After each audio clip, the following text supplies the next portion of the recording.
Welcome back to Dawn. So, I know that we think about stranger danger and we tell our kids all the time to beware, but what about you? We're thinking about safety, in particular for women. So I'm here with Charley and Tracy Vega, co-founders of Simple Self-Defense for Women.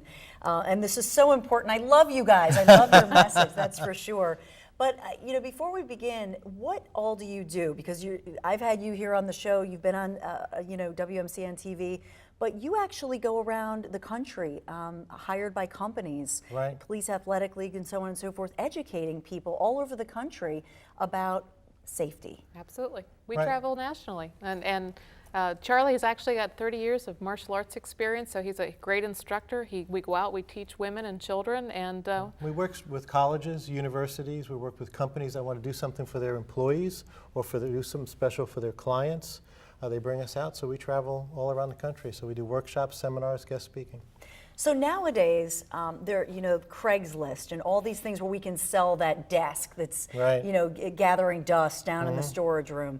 And you have these discussions, I'll put it on Craigslist, I'll sell it, I'll make some money, maybe I've got clothes from when I was heavier and having the babies. But now you've got strangers coming into your home, and you're home alone perhaps, and you say there's some things that we need to think about. Right. the first thing is don't be home alone. That's the first thing, but I'll let Charley speak to that part because this is his passion. It's really not, we really don't encourage that, because when you're inviting somebody to your home, whether you're selling a vehicle or you're selling something on Craigslist, you do not know this person. You have no time to really even check out this person. So we really don't encourage that, because you want to do something that if you're going to sell something, do it in a different way, but not inviting that person to your home. And I think you said it before, Don, when we were chit-chatting. You said, gosh, you're inviting these people in to stake out your home, and you really are. I mean, you don't really know if the person that's coming is truly interested in what you're selling, or maybe they saw you someplace and went, hey, now I can get into her house. Right. So you have to be very careful about that. Yeah, and we see this a lot. We've had many cases in the news there was an elderly woman who was, bludgeoned to death by, somebody she hired to do a little handiwork or what have you. So you don't have that background check. You don't know who it is. And I think we think, well, I'm a grown-up. We think about it for kids, but we're not thinking about it for ourselves. No. You know what, especially with elderly women, elderly people in general, I like to use the we factor. Don't ever let anybody know that you're home alone. You don't have to say, I'll be by myself. I mean, my mother, for instance, was going on a trip, and I said, she had a taxi picking her up, and I said, just say, your husband's sleeping, or, we're not traveling together this week, whatever. Or even on your answering machine, you don't have to say you're by yourself. Use the we factor and give that perception that you're not by yourself. Yeah, or get a dog. Get a dog. I'm always doing all the shows about, get a dog. all the It's shelters true. are full. Get a dog. They're the best security. There you go. There They you really go. are. And it's a good cause. It's a great deterrent. And for me, I grew up with guns. I don't want to get into the gun debate, but I don't have guns. I have little boys, and I did a million news stories, unfortunately, about what happens with guns and kids and all that good stuff. I have Nerf guns at my house. That's it. But for self-defense, a lot of people, and we've seen the statistics, more women say, "Well, I need a gun." Right. You say what? Well, we're not against guns because.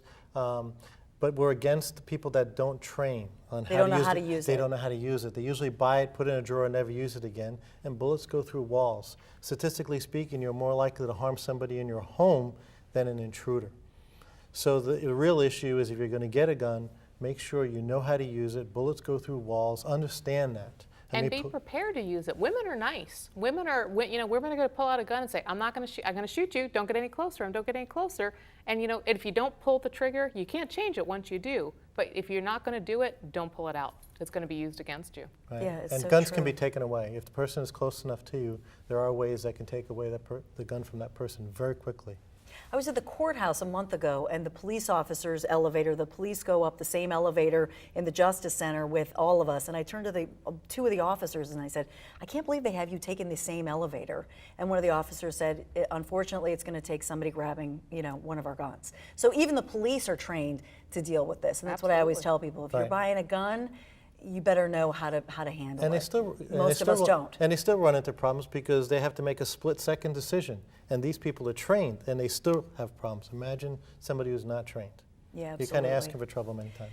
Now, I know you have some great moves that any of us can use, as you say, whether you're 9 or 91. 9 or 91. I love this. Some great self-defense moves and mechanisms that we can all really instill into our lives and our kids when the Dawn Show comes right back.